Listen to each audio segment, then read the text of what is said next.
네, 안녕하세요. 청약 전문가 베니아입니다. 제가 오늘 온 곳은 부천시 상동입니다. 상동에 온 이유는 조만간 분양을 앞두고 있는 상동역 롯데캐슬 살펴보기 위함인데요. 해당 단지는 기존에 홈플러스가 있던 자리고 주상복합으로 새롭게 탈바꿈하는 그런 현장입니다. 세대수는 대략 1800세대 정도 되고 최소 평수가 84제곱미터, 즉 34평으로 되어 있고요. 30평대부터 펜트하우스까지 이루어져 있습니다. 아직 분양가는 나오지 않았지만 분양가에 대한 이야기도 많고 많은 분들이 동시에 관심을 갖는 좋은 입지이기 때문에 상동역에서 부천시청역까지 쭉 걸어가면서 부천에 대한 이야기와 또 장단점, 그리고 현 시점에서 부천의 대장 아파트인 힐스테이트 중동도 보여드리면서 상동역 롯데캐슬이 힐스테이트 중동을 넘어설 수 있을지 그렇지 않을지 한번 이야기 나눠보도록 하겠습니다. 그럼 같이 한번 가보시죠.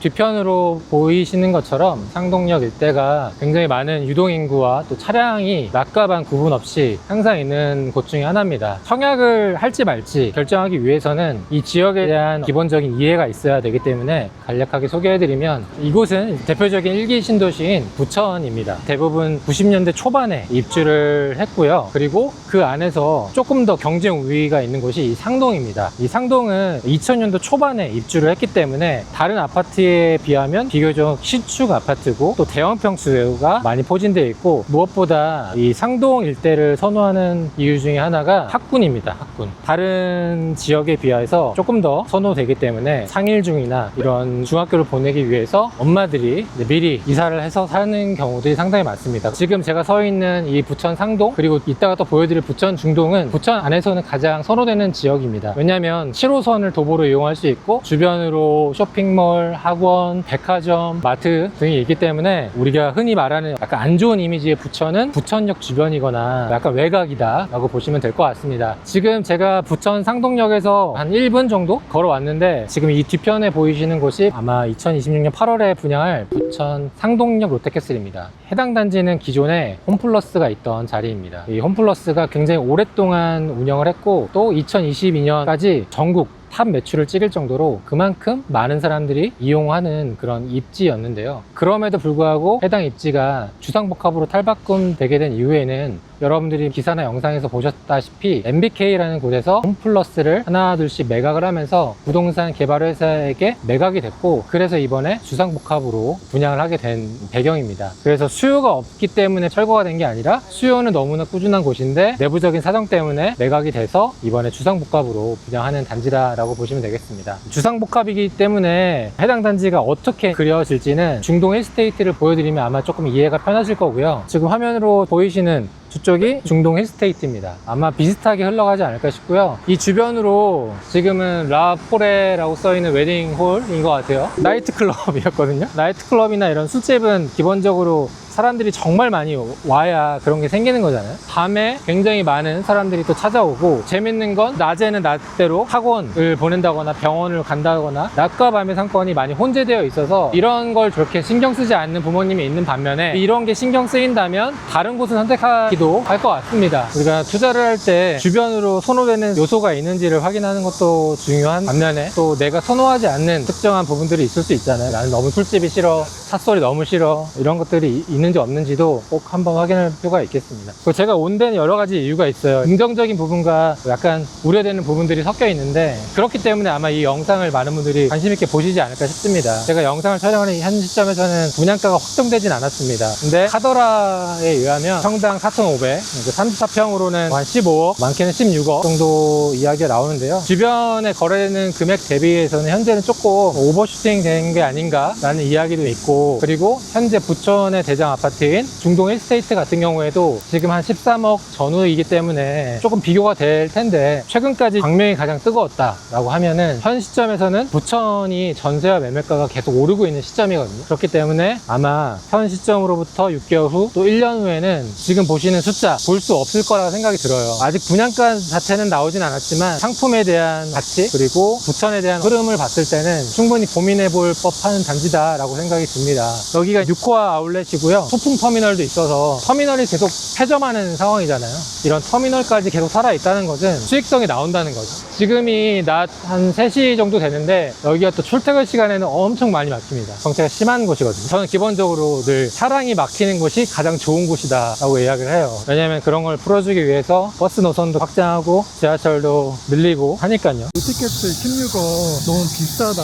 이 가격이 맞는 것이냐 이런 기사들 많은데 제냐님 어떻게 생각하세요? 해당 아파트는 주상복합이기 때문에 상업지구에 지어지기 때문에 높은 영정률을 적용받아서 굉장히 높게 집니다. 그러니까 바닥 공사 기간도 길고 입주되는 시점이 일반 아파트는 3년인 반면에 해당 주상복합은 4년에서 5년, 아마 2030년을 넘길 것 같아요. 새 아파트를 내 손에 받는 시점이 굉장히 늦다는 거죠. 그러면은 그 사이에 기존의 아파트들은 계속 연식이 쌓이면서 감가가 되겠죠. 그런 부분도 생각을 해야 된다고 생각하고요. 앞서 설명드린 것처럼 지금은 부천에도 흐름이 오고 있는 그런 시점이기 때문에 부천 원주민들에게는 약간 소외받을 수 있는 타이밍이긴 하지만 외부 투자자들이 봤을 때는 저는 굉장히 매력적이지 않을까 생각이 들고요. 광명 청약도 15억, 16억 이러잖아요. 여기보다는 광명이 더 낫지 않을까라는 개인적인 생각이 드는데 근데 저는 아무리 좋은 입지여도 그 지역의 C급, D급 단지보다는 조금 입지가 빠지더라도 그 동네 A급 단지가 더 낫다고 보거든요. 광명이 지리적으로는 서울에 조금 더 가깝긴 하지만 그렇다고 해서 광명이 원래부터 막 사람들이 선호하는 지역은 아니거든요. 최근에 많이 올랐을 뿐이지. 그래서 오르고 나니까 더 좋아 보이는 건데 차라리 이번에 분양하는 여기 상동역 롯데캐슬은 도보로역을 갈 수 있고 상가도 있고 학교도 있고 같은 금액이면 저는 입지 좋은 그 지역의 대장 아파트를 선택할 것 같아요. 지금 여러분들 화면에서 보시는 것처럼 병원과 학원도 있고 지하철 7호선도 있고 그만큼 수요가 많은 입지이기 때문에 또 나중에 대팔 때도 원활할 거다라고 생각이 들어서 그래서 저라면 여기를 선택할 것 같습니다. 저는 이 라인을 좋게 본 것 중에 하나가 여기 현대백화점입니다. 여기 현대백화점이 지하로 연결되거든요.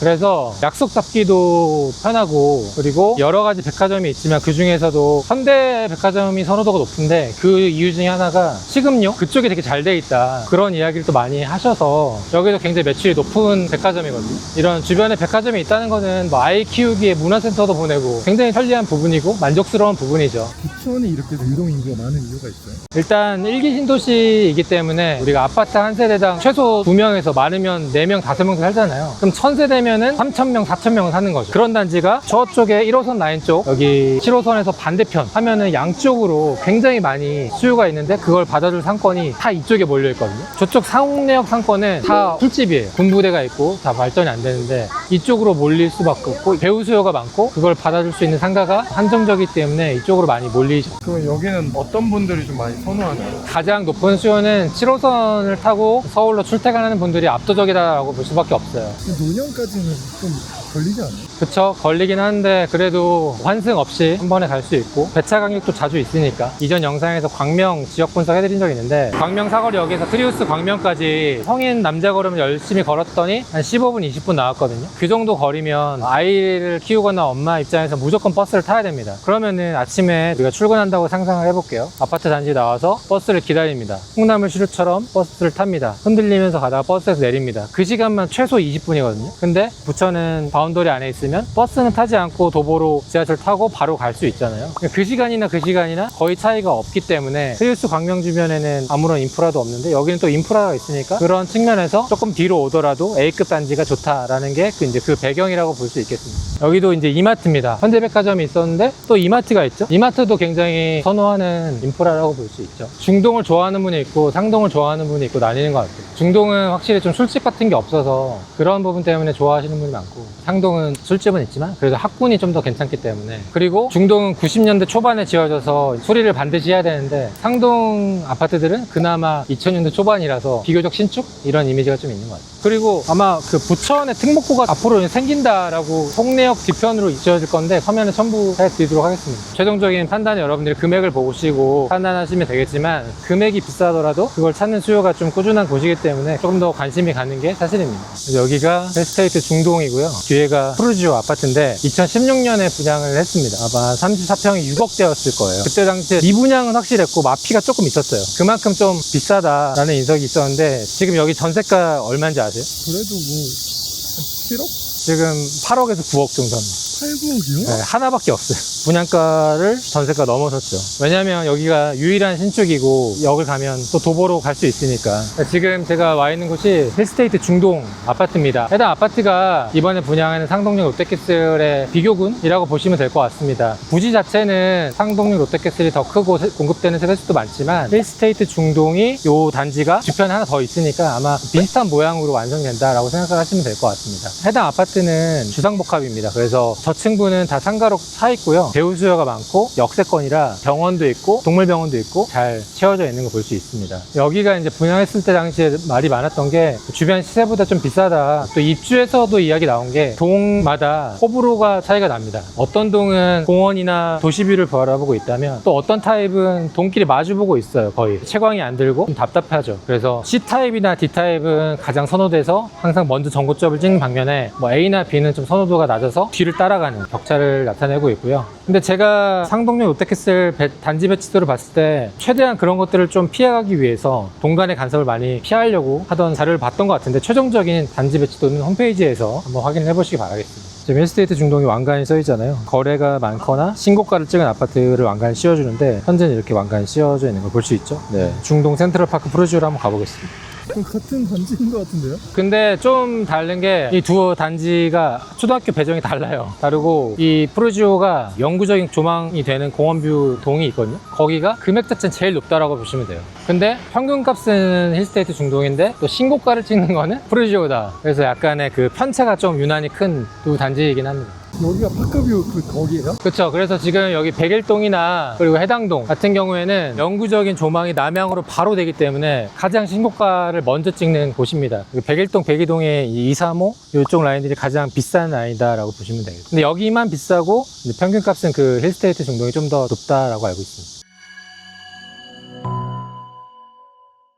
제가 지금 나와 있는 곳은 부천 중앙공원입니다. 광교호수공원이나 성도 센트럴파크처럼 물도 있고 잘 가꿔진 건 아니지만 부지가 넓고 그래도 공원이 있다는 것 자체만으로도 하나의 또 휴식처가 될 수 있는 공간이라고 볼 수 있겠습니다. 오늘 이렇게 해서 상동 롯데캐슬 분양을 앞두고 부천 상동과 중동 일대로 쭉 걸어보면서 소개를 해드렸습니다. 도움 많이 되셨나요? 우리가 어떤 분양단지를 생각할지 말지 선택할 때는 그 지역이 어떻게 탄생을 했고 어떤 사람들이 어떤 이유로 살고 그 안에서 어떤 장점과 단점이 있는지 이런 것들을 하나하나 녹여서 볼 필요가 있다고 봅니다. 공고가 나고 나서 청약까지 너무 고민할 시간이 짧기 때문에 시간과 여유가 없는데 그렇기 때문에 제가 오늘 해당 단지에 고민이 많이 있을 것 같아서 찍어봤습니다. 제가 설명드렸던 어떤 장점과 단점들을 잘 정리하셔가지고 여러분들이 합리적인 선택을 하셨으면 좋겠습니다. 오늘 영상은 여기까지고요. 저는 또 다음에 유익한 영상으로 찾아뵙겠습니다. 감사합니다.